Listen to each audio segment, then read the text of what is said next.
मार्का मोहाक्स, वो जंग जहां यूरोप दफन हुआ।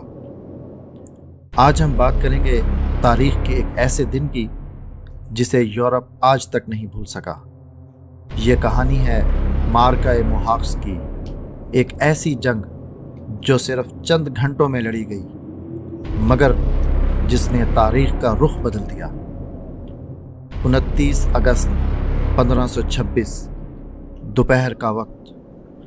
आसमान बिल्कुल खामोश था, ज़मीन सहमी हुई थी, जैसे सब जानते हों कि आज यहाँ खून बहने वाला है।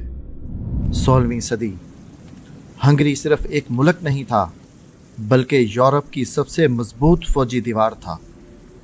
दूसरी तरफ उस्मानी सल्तनत अपने उरूज पर थी और उसका हुक्मरान था सुल्तान सुलेमान अल कानूनी, जिसे यूरोप द मैग्निफिशिएंट कहता था। सुल्तान सुलेमान ने अपना नुमाइंदा हंगरी के बादशाह लुइस दोम के पास भेजा। मकसद साफ था, सियासी अताअत और टैक्स की वसूली। लेकिन पोप के कहने पर हंगरी के बादशाह ने उस्मानी नुमाइंदे को कत्ल करवा दिया। यह सिर्फ एक कत्ल नहीं था, सीधा सीधा ऐलान जंग था।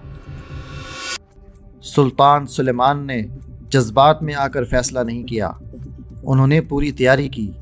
1 लाख सिपाही, 350 तोपें और 800 जहाज। उधर यूरोप ने 21 मुल्कों को इकट्ठा किया। आहनी ज़िरहों में लिपटी घुड़सवार फौज, 2 लाख सवार, जिनमें 35,000 मुकम्मल फौलादी लिबास में थे। उन्हें यकीन था कि आज उस्मानी तारीख ख़त्म हो जाएगी। यह वो गुरूर था जो चंद घंटों में दफन होने वाला था। सुल्तान सुलेमान तकरीबन 1000 किलोमीटर का सफ़र तय करते हैं। रास्ते में किले फतह किए जाते हैं ताकि फ़ौज को खाना, असलहा और मदद बग़ैर किसी रुकावट के मिलती रहे, क्योंकि बग़ैर खुराक और असलहे के जंग नहीं जीती जा सकती। इसी दौरान बलगरात जैसे मजबूत किले भी फतह कर लिए जाते हैं। आखिरकार उस्मानी फ़ौज हंगरी के जुनूब में मोहाक्स के मैदान में पहुंचती है। यहीं पोप और हंगरी की क़यादत में यूरोपी फ़ौज जमा थी। एक तरफ सुल्तान सुलेमान कानूनी, दूसरी तरफ यूरोप का गुरूर। सुल्तान के सामने सबसे बड़ा मसला ये था, यूरोपी घुड़सवार पूरे लोहे के लिबास में थे, ना तीर असर करते थे ना गोली, और सामने से टक्कर लेना खुदकुशी थी। यहाँ ताकत नहीं, दिमाग काम आना था। फिर हमला हुआ। ज़मीन कांपी, हज़ारों घोड़े एक साथ दौड़े, लोहे की ज़िरहें टकराईं और धूल ने सूरज को निगल लिया।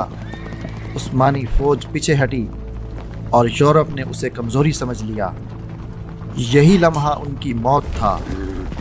जैसे ही बख्तरबंद सवार मैदान में पहुंचे, गोया आसमान फट पड़ा, तोपों ने आग उगली, ज़मीन चीख उठी, लोहे के जिस्म ज़मीन पर पटखे जाने लगे, घोड़े इंसानों पर गिरे, कुछ घोड़ों के नीचे कुचले गए और बहुत सौ को दलदली ज़मीन ने ज़िंदा निगलना शुरू किया। जो भागे वो भी ना बच सके। ज़िरहें इतनी भारी थीं कि दरिया में उतरते ही सिपाही पत्थरों की तरह डूब गए। बादशाह लुइस दोम ताज समेत कीचड़ में गिरा और तारीख ने इसे वहीं दफन कर दिया। 2 घंटे, सिर्फ 2 घंटे, और हंगरी की रियासत ख़त्म होकर रह गई। ना फौज बची, ना क़यादत, ना ही गुरूर। हंगरी 3 हिस्सों में बट गया।